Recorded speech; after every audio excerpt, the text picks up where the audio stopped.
नमस्कार। मॉडल केम स्कूल की online classes में आप सभी का स्वागत है। तो आपने पहली वीडियो में देखा होगा, हम पढ़ रहे थे रोमन साम्राज्य। वो लेसन कंप्लीट हुआ नहीं था, उसमें थोड़ा सा बच गया था। हमने उस दिन पढ़ा था आर्थिक जीवन, सामाजिक जीवन और धार्मिक जीवन। और तीसरी सदी में आए कुछ संकटों के बारे में जो क्वेश्चन थे वो आप लोगों को पीडीएफ में भेज दिए गए थे। आज हम रोमन साम्राज्य की राजनीतिक जीवन के बारे में और किस तरह से रोमन साम्राज्य का पतन हुआ ये पढ़ेंगे। तो रोमन साम्राज्य के बारे में हम लोगों ने बताया था कि 509 ईस्वी पूर्व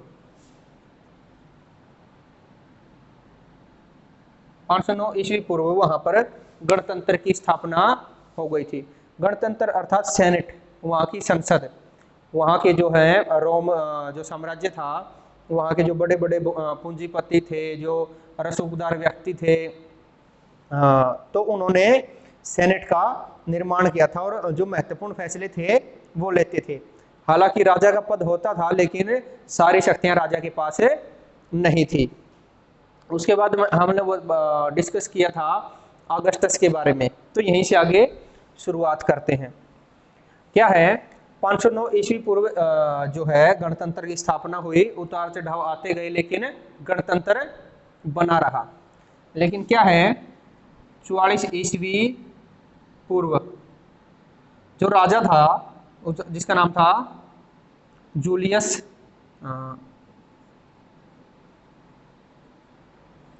सीजर,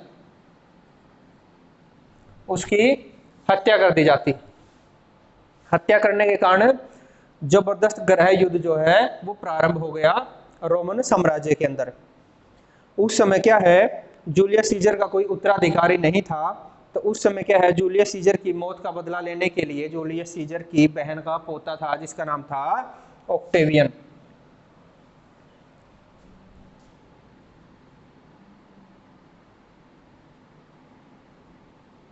ऑक्टेवियन इसने क्या किया, जिसने जूलियस सीजर की हत्या की थी उसकी मौत का बदला लेने के लिए ऑक्टेवियन ने दो और लोगों के साथ मिलकर, जिनका नाम था एंटोनी और लिपिडस,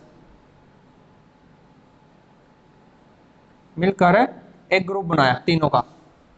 और इन्होंने जिन्होंने जूलियस सीजर की हत्या की थी, जो कौन कौन कौन थे वो लोग, ब्रूटस,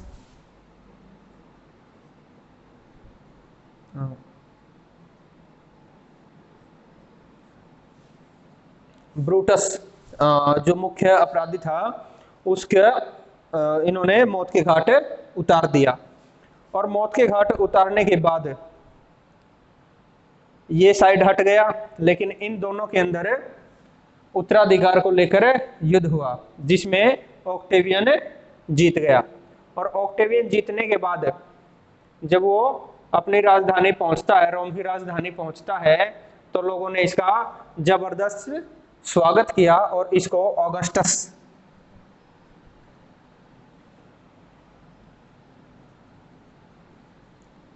कहकर पुकारा। ऑगस्टस का मतलब था महान। उसके बाद इसका नाम ऑक्टेवियन की जगह पर ऑगस्टस पड़ गया और इसने स्वयं एक उपाधि धारण कर ली, सीजर की, ऑगस्टस सीजर।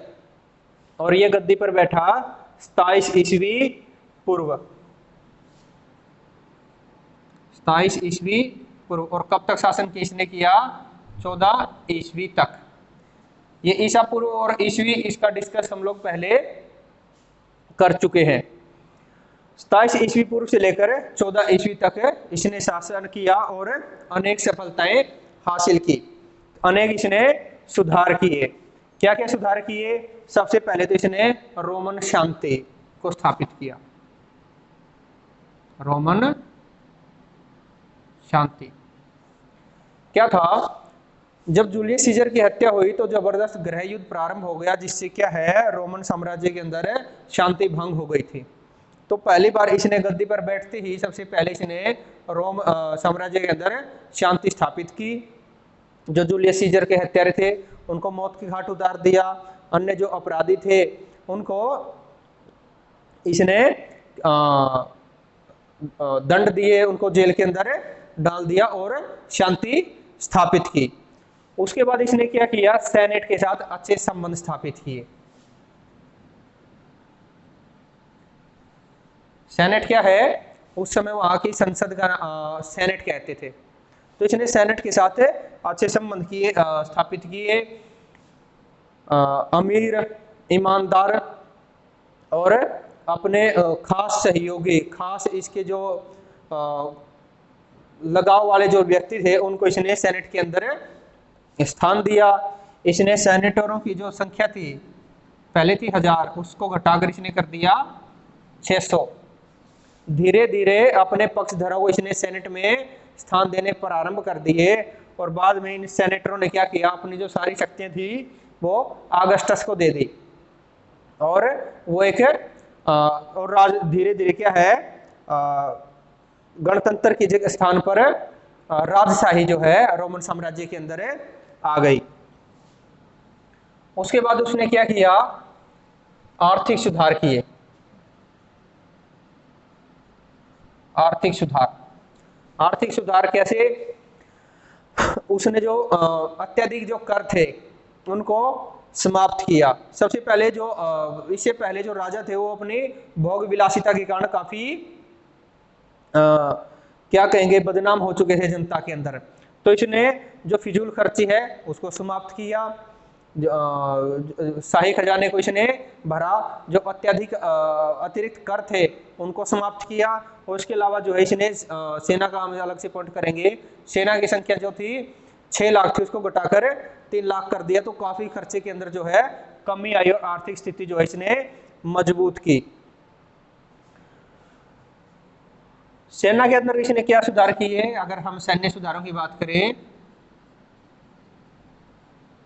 जो मुख्य सुधार किया, जो 6 लाख थी संख्या उसको घटाकर इसने कर दिया 3 लाख और इसको नुकसान के बजाय इसको लाभ हुआ। कारण क्या था, जो 6 लाख जो सैनिक थे, जो इतनी बड़ी संख्या थी सैनिकों की, तो उसके कारण क्या है, राजा का जो है भाग्य निर्धारित होता था। कई बार सेना के जो बड़े अधिकारी थे वो विद्रोह कर देते थे। दूसरा क्या है, 6 लाख सैनिकों को इतनी अच्छी सुविधाएं नहीं दे पाते थे, खर्चा बहुत ज्यादा होता था। उसकी बजाय उसने सैनिकों को घटाकर 3 लाख कर दिया और उनकी जो नौकरी की जो उम्र थी वो कर दिया 25 वर्ष।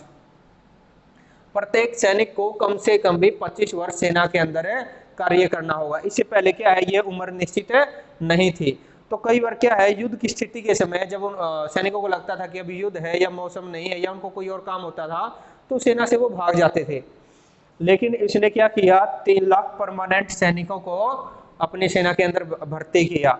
अब ये स्थायी सैनिक थे, कम या ज्यादा नहीं होते थे और 25 वर्ष उनकी स्थायी नौकरी कर दी और उसके बाद उनका वेतन निश्चित कर दिया। इससे पहले उनका वेतन निश्चित नहीं होता था। और एक और मुख्य सुधार इसने क्या किया, प्रेटोरियन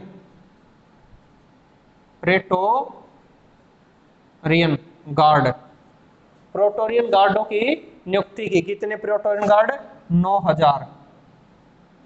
और इनका मुख्य कार्य क्या था, इनका केवल एक ही कार्य था, राजा की हिफाजत करना। राजा के ये पर्सनल बॉडीगार्ड आप कह सकते हैं। तो इस प्रकार उसने काफी सुधार किए। उसके बाद उसने क्या है,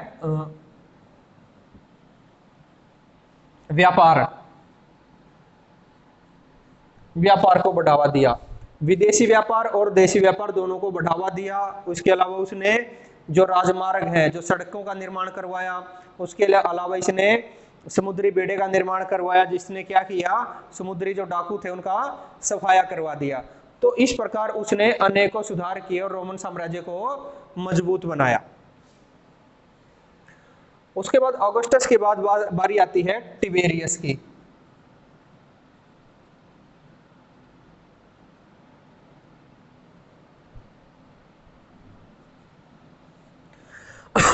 टिबेरियस ने शासन किया था 14 ईस्वी से लेकर 37 ईस्वी तक। ये जो है ऑगस्टस का स्वयं का पुत्र नहीं था, लेकिन उसके बावजूद क्या है, उसका स्वयं का पुत्र नहीं था, उसको जो है ये जूलियस सीजर की जो दूसरी पत्नी थी उसके पहले पति की ये औलाद थी। इसने काफी सुधार किए, काफी जो प्रदेश है उनको विजित किया, काफी शांति को इसने बनाए रखा, देश को इसने मजबूत बनाया, लेकिन इसके बावजूद भी ये जनता में काफी बदनाम था। कारण क्या था? ये बड़ा ही संकालु स्वभाव का था। हजारों लोगों को इसने मौत के घाट उतार दिया। और जब 37 ईस्वी में इसकी मृत्यु हुई तो लोगों ने काफी जश्न मनाया। उसके बाद बारी आती है नीरो की। नीरो जो है वो शासक बना था 54 ईस्वी में और 68 ईस्वी तक इसने शासन किया। अब आप देखेंगे कि 37 से लेकर सीधा हम 54 ईस्वी पर पहुंच गए। कारण क्या है कि रोमन साम्राज्य के अंदर क्या था, बहुत ही कम समय तक भी अनेक बार राजा बने। जैसे हम लोगों ने बात की थी कि 25 वर्षों के अंदर 37 शासक बदले गए रोमन साम्राज्य के अंदर। तो बहुत सारे जो शासक थे वो इतने महत्वपूर्ण नहीं थे, उनका इतना इतिहास के अंदर जिक्र भी नहीं है और हमारी किताब के अंदर भी नहीं दे रखा। ये भी टिबेरियस की तरह ही संकालो स्वभाव का था। इतना संकालो था कि इसने अपने बहन, अपनी माँ, अपनी पत्नी की भी हत्या करवा दी।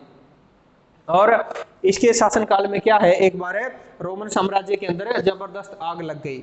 6 दिनों तक जो है वो आग चलती रही, जिसके कारण क्या है अनेक प्रांत, अनेक शहर जलकर राख हो गए। और इसने इसका दोषी किसको ठहराया? ईसाइयों को। और हजारों की संख्या में ईसाइयों की इसने हत्या करवा दी। उसके बाद इसने जो शहर नष्ट हो गए थे उनका पुनर्निर्माण करवाया। हालांकि जो बाद में जो है बहुत अच्छी अच्छी इसने बिल्डिंगों का निर्माण करवाया। तो ये कह सकते कि कला का इसने विकास किया लेकिन मानवता का इसने विनाश किया। और भी कई शासक हैं जैसे कि त्राजान। त्राजान जो है वो शाही परिवार से संबंध नहीं रखता था। पहला ऐसा शासक था जो शाही परिवार से संबंध नहीं रखता था। ये एक सेनापति था, बाद में ये शासक बना। और इसने शासक बनते ही जो रोमन साम्राज्य की सीमाएं थी उनका बहुत ज्यादा विस्तार किया। आस पड़ोस के बहुत सारे प्रदेशों को इसने जीता, क्योंकि ये स्वयं सेनापति था। सेना के ऊपर इसकी अच्छी पकड़ थी। तो इसने अनेक प्रदेशों को जीतकर रोमन साम्राज्य को और बड़ा आकार दे दिया। उसके बाद यदि हम बात करें कोई शासक की तो एक शासक है कॉन्स्टेंटाइन।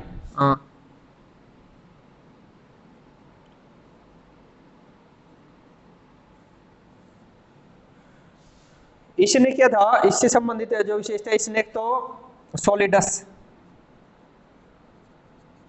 क्या है, जो सोने की मुद्रा थी, हम पहले वीडियो के अंदर जिक्र कर सकते हैं। 310 ईस्वी में इसने प्रारंभ की थी और 313 ईस्वी में इसने ईसाई धर्म को रोमन साम्राज्य का धर्म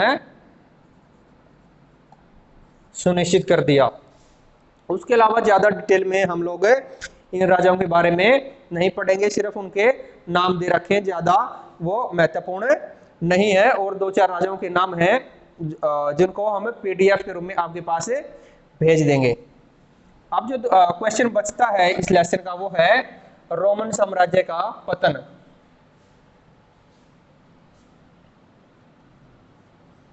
इतने बड़े साम्राज्य का पतन कैसे हुआ? इसका एक कारण नहीं, 2 कारण बल्कि अनेकों कारण थे। और सबसे बड़ा कारण क्या था? रोमन साम्राज्य का बड़ा होना। क्या है? अत्यधिक विस्तृत जो था, विस्तृत साम्राज्य। इसके अंदर रोम, इटली, फ्रांस, उधर ब्रिटेन तक के, एक तरफ अफ्रीका। तो क्या है, अनेक देशों में तक ये फैला हुआ था। इसकी सीमाएं जो है काफी प्रदेशों तक, जैसा कि हम पता है कि ये 3 महाद्वीपों में फैला हुआ साम्राज्य था।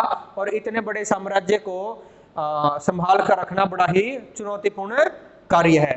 प्रारंभ के कुछ शासक इसमें कामयाब रहे, लेकिन बाद में जो है शासक आए वो इस कार्य को पूरा नहीं कर सके और इतने बड़े साम्राज्य का छिन्न भिन्न होने में ज्यादा समय नहीं लगा। इतने बड़े साम्राज्य का उस समय यातायात के साधन इतने विकसित नहीं थे। यदि किसी एक देश के क्षेत्र में या किसी एक भाग में विद्रोह हो जाता था तो वहां पर सेना को पहुंचने में काफी लंबा समय लग जाता था।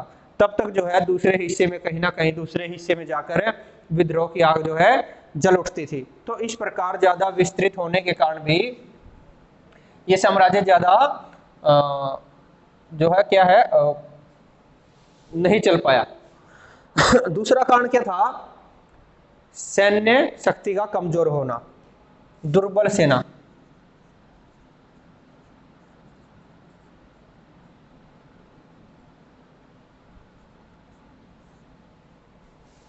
प्रारंभ में बड़ी ही शक्तिशाली सेना थी रोम की, परंतु बाद में क्या है, जब अत्यधिक बड़ा जो साम्राज्य हो गया और अधिकतर कार्य वो जो है दासों से करवाते थे और बाद में जो है काफी समय तक शांति बनी रहने के कारण रोमन सैनिक जो है वो विलासी हो गए थे।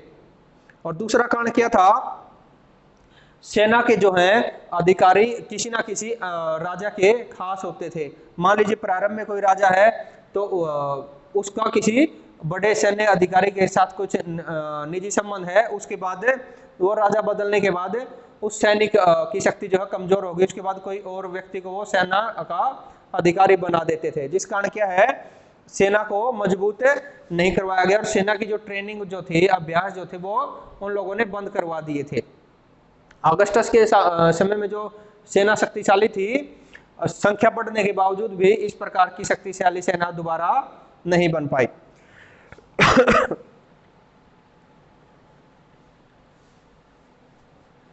अगला जो रोमन साम्राज्य के पतन का कारण था वो था उत्तराधिकारी कानून का अभाव।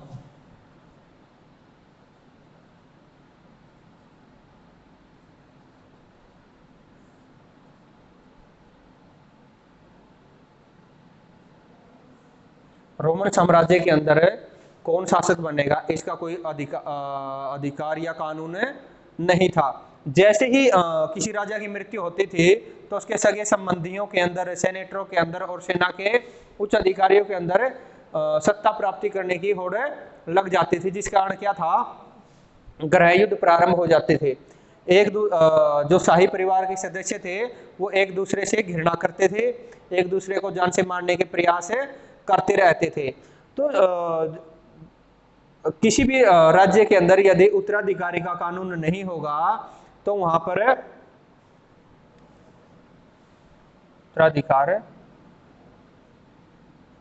कानून का अभाव, तो उसका पतन निश्चित है। तो उत्तराधिकार कानून का न होना एक अभिशाप माना गया है रोमन साम्राज्य के लिए। उसके बाद जो कारण उत्तरदायी है वो है विदेशी आक्रमण।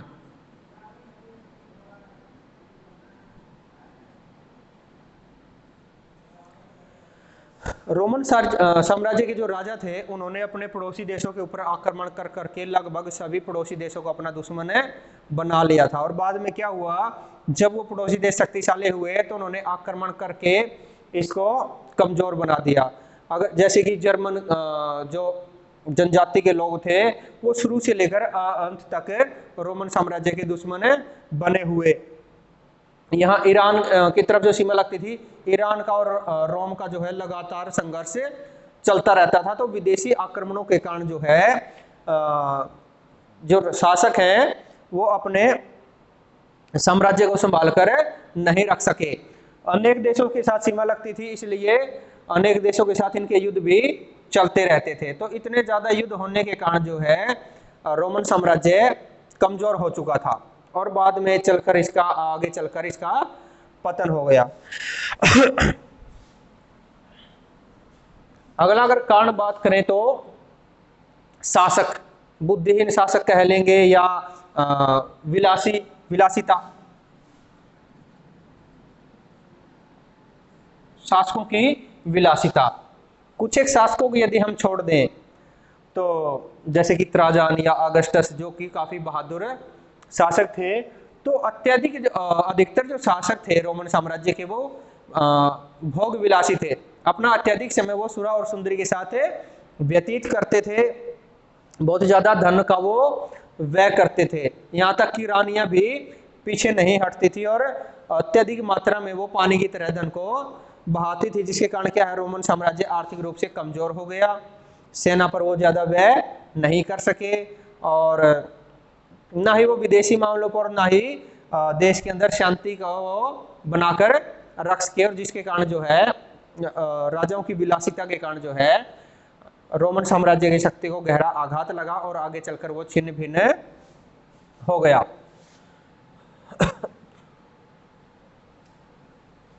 उसके अलावा अगर बात करें दास, ये भी एक महत्वपूर्ण कारण था। क्या था? दासों का हम अभी क्वेश्चन पूरा क्वेश्चन ही करते हैं। क्या है? दासों पर बहुत ज्यादा अत्याचार होते थे।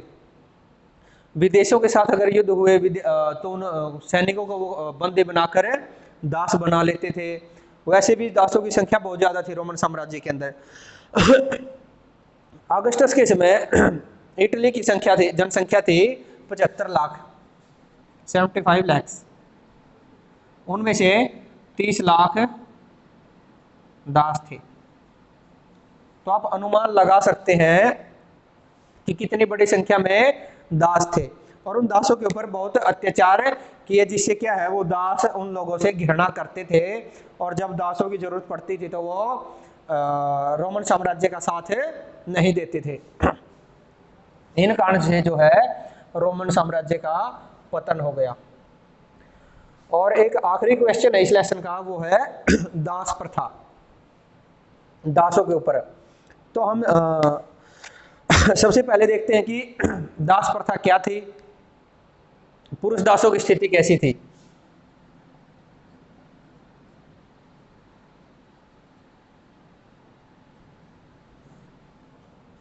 जैसे कि हमने पढ़ा कि अत्यधिक मात्रा में वो लोग दास रखते थे, और दासों की स्थिति कैसी थी? अत्यधिक बुरी। दासों से दिन में 16 से लेके 18 घंटे तक काम करवाया जाता था। उनको कोई अधिकार प्राप्त नहीं थे, वो अपना विवाह नहीं कर सकते थे, वो काम करने से मना नहीं कर सकते थे। यदि काम करते समय अगर वो सुस्त पड़ जाते थे, कोई बीमार पड़ जाता था, तो उनकी कोड़ों से पिटाई की जाती थी। पिटाई करने के लिए भी उन्होंने दासों को रखा हुआ था। उनको काम करते समय जंजीरों से बांधा जाता था ताकि कोई भाग ना सके, और यदि कोई दास भागने का प्रयास करता था तो उसको मौत के घाट उतार दिया जाता था। उनके खाने पीने की व्यवस्था अच्छी नहीं होती थी। रहने के लिए उनको तहखानों में डाल दिया जाता था, जहाँ पर ना तो रोशनी की व्यवस्था होती थी और ना ही शुद्ध हवा की व्यवस्था होती थी, जिस कारण जो है अनेक दास जो है मारे जाते थे। दूसरा क्या है, उनके ऊपर अत्यधिक अत्याचार किया जाता था। अगर हम बात करें 61 ईस्वी में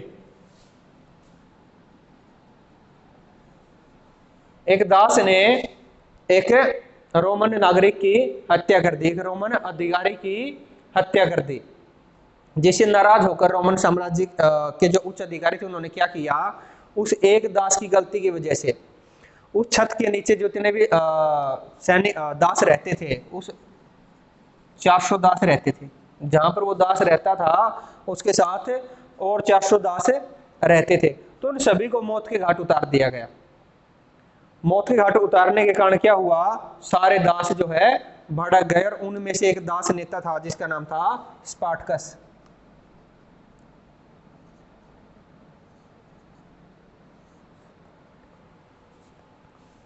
स्पार्टकस नाम का एक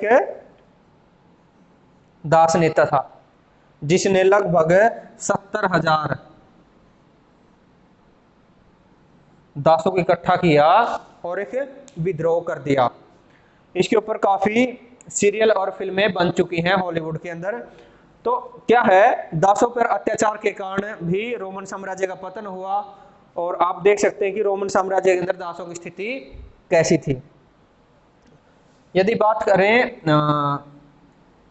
थोड़े पढ़े लिखे दासों की, कुछ दास ऐसे भी होते थे जिनको जब रोमन सेना कहीं पर आक्रमण करती थी तो वहां के आम जो लोग थे उनको भी बंदी बना लेती थी, और जिनको बाद में दासों के रूप में रख लिया जाता था। तो जो लोग कुछ थोड़े पढ़े लिखे होते थे तो उनसे वो लोग डॉक्टर का या क्लर्क का काम करवाते थे, तो कह सकते कि उनकी स्थिति थोड़ी सी अच्छी होती थी। उसके अलावा प्रत्येक व्यक्ति जो है अपने पास दास रखता था। साधारण से साधारण व्यक्ति के पास भी 5 से 7 दास अवश्य होते थे। उसके अलावा कोई भी व्यापारी या दुकानदार अपनी काम की सहायता के लिए दासों को अवश्य रखता था। यदि बात करें महिला दासों की,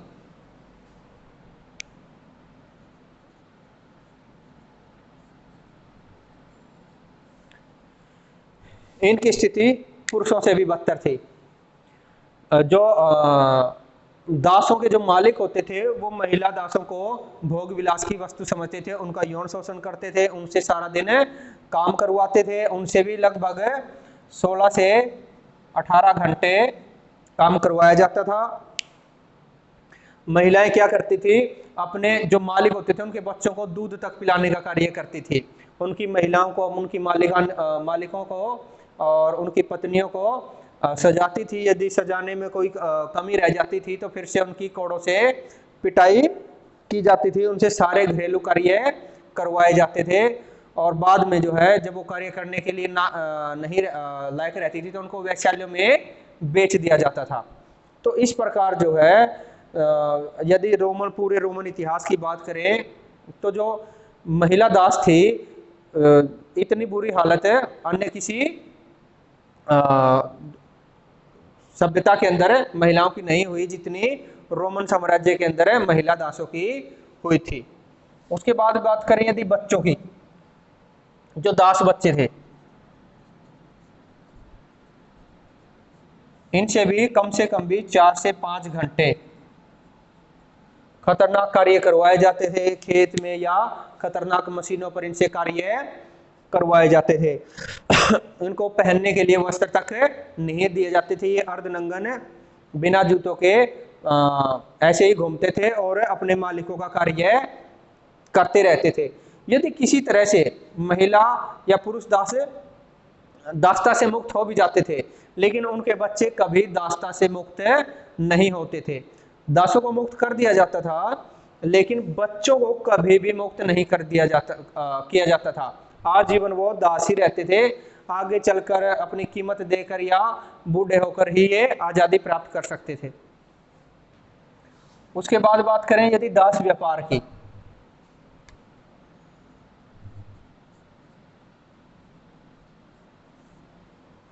दास व्यापार जो है रोमन साम्राज्य के माथे पर एक कलंक के समान है। उस समय बड़े ही महत्वपूर्ण व्यापारों में एक था दास व्यापार। क्या था, पुरुष दास की कीमत जो होती थी वो होती थी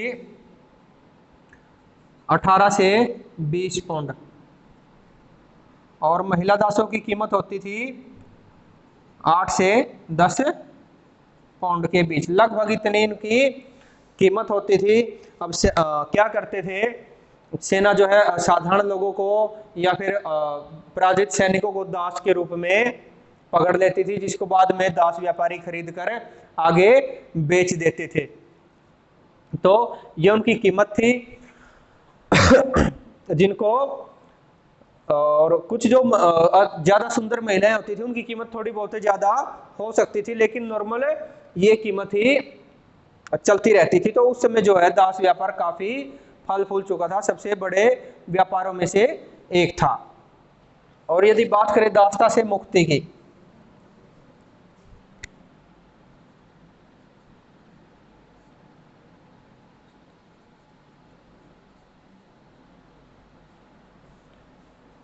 दासता से मुक्त हो भी सकते थे दास।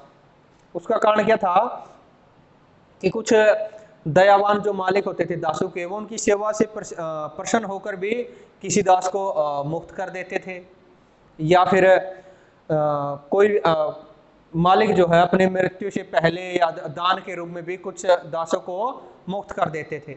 और तीसरा तरीका था कि दास जो है अपनी कीमत अदा करके क्या है, अपने पूरे जीवन काल में यदि दास जो है नॉर्मल कीमत कम से कम भी 20 से 25 पाउंड। कारण क्या था, बहुत सारे दास जो है कार्य करके कमजोर हो जाते थे या फिर बूढ़े हो जाते थे, वो इतना कार्य करने के लायक नहीं रहते थे। तो जो उनके मालिक थे उनको वैसे भी वो लोग इतने लाभदायक नहीं रहते थे, तो वो क्या करते थे, पूरी उम्र में यदि वो 20-25 पाउंड कमा कर अपने मालिक को दे देते थे तो भी उनको वो लोग जो है मुक्त कर देते थे। परंतु दोबारा बता रहे हैं कि जो बच्चे थे उनको वो लोग मुक्त नहीं करते थे। और इसके अलावा जो है दासता का प्रभाव क्या पड़ा, दास प्रथा का प्रभाव प्रारंभ में क्या है, दास प्रथा बड़ी ही लाभकारी सिद्ध हुई। क्या था, दासों को पकड़कर उनको कोई वेतन नहीं देना पड़ता था, तो इसलिए जो है बड़े बड़े पूंजीपति थे अपनी जमीनों पर दासों से कार्य करवाते थे और बहुत ज्यादा अनाज उत्पन्न करते थे, जिससे उनको काफी लाभ होता था। परंतु जो छोटे किसान थे वो उनका की बराबरी नहीं कर पाते थे, जिससे सामंत प्रथा जो है और मजबूत हुई। दूसरा प्रभाव क्या पड़ा, दासों के कारण जो है रोमन साम्राज्य के लोग जो हैं विलासी हो गए। वो कुछ भी कार्य स्वयं नहीं करते थे बल्कि दासों से सारा कार्य करवाते थे, इसलिए वो काफी आलसी हो गए थे। तीसरा क्या है, दासों के साथ ही दासियों के साथ यौन संबंध बनाना उस समय बड़ी ही आम बात थी, जिससे वहां का जो है नैतिक पतन जो है काफी ज्यादा हो चुका था। तो इस प्रकार हम देखते हैं कि दास प्रथा के रोमन के साम्राज्य के ऊपर अच्छे और बुरे प्रभाव दोनों पड़े। बाद में दास प्रथा के प्रभाव के कारण ही रोमन साम्राज्य का अंत भी हुआ। इसके अलावा दास प्रथा से संबंधित अगर बात करें तो दास जो है मनोरंजन का भी साधन थे।